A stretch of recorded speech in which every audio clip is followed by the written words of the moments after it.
It's Friday, which means it's time for key matchups from Gillette Stadium. I'm Alex Barth. He is Evan Lazar. The number one matchup this week being me versus my dying voice, so I do apologize if things get a little squeaky here, but I'm going to Michael Jordan flu game it here, powering through. Oh, yeah. And you're a modern-day Michael Jordan, that's for sure. Absolutely. Just toughing this one out.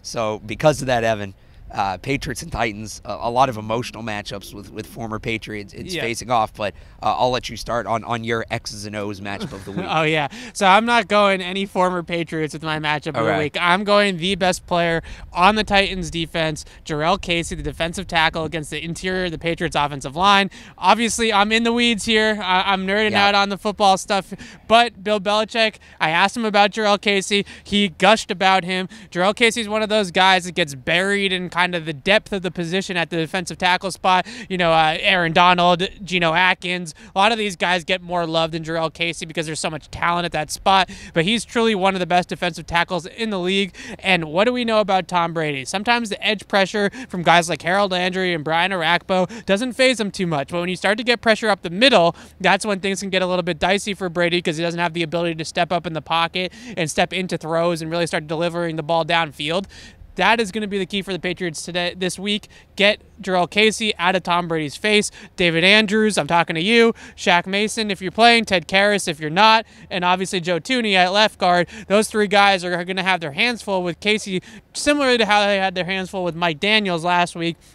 They were able to really slow down Daniels. I'm expecting them to be able to slow down Casey, but I think more than any of the other matchups that we're going to talk about, that one's kind of the hidden one that isn't going to get the attention of a Malcolm Butler or a Logan Ryan or one of those guys. Okay, I'm going to go with a little bit bigger names here.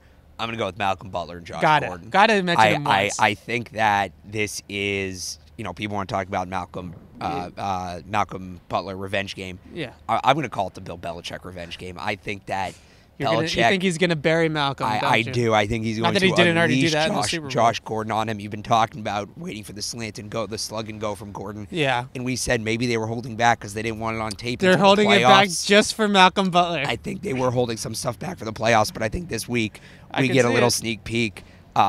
Josh Gordon is the kind of receiver that has killed Malcolm Butler throughout his career. What Josh Gordon does, maybe the best part of his game is his ability to high point the ball. Malcolm Butler's never been able to do that. Malcolm Butler, his biggest flaw is timing his jumps. On top of that, Bill Belichick can get personal. It's maybe his biggest flaw as a coach. You go back to the 2011 divisional game against the Jets. Didn't matter if the Patriots won or lost. Everybody was going to know that Danny Woodhead was now a Patriot. That's all Belichick cared about. I think he unleashes Gordon on Butler this week, and I think Gordon tears Butler apart. I'm talking 8 catches, near 200 yards, couple scores. I like a huge game from Josh Gordon against Malcolm Butler. Again, it's not the Malcolm Butler revenge game. It's the Bill Belichick revenge game. I think that this is a big week, and I said it on my podcast that we need to see if Mike Vrabel is for real or not. Yep. If Mike Vrabel is for real, he's going to do 2 things. One, he's going to keep Malcolm Butler the heck away from Josh Gordon. And the other thing that he's going to do is he's going to throw 10 passes to Dion Lewis out of the backfield against the Patriots linebackers. If he's a true game plan coach, like he tries to tell everybody that he is, and he is ready to kind of be a good head coach in the NFL, he's going to exploit those 2 weaknesses or, protect against one of his weaknesses, which is a vintage Belichick thing to do, right? Yeah. You got to know your own team.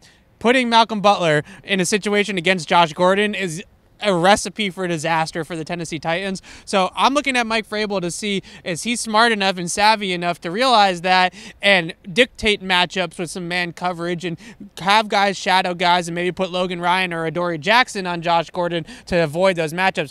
If he's not the coach that I think he is, then he'll play sides. The Patriots will dictate all the matchups and they'll get beat. But we'll see what happens. What's your key matchup of the week? Let us know in the comments down below. And make sure you're following us on Twitter because clearly reading me is better than listening to me right now at Patriot CLNS. From Gillette Stadium, he's Evan Lazar. I'm Alex Barth. Thanks for watching.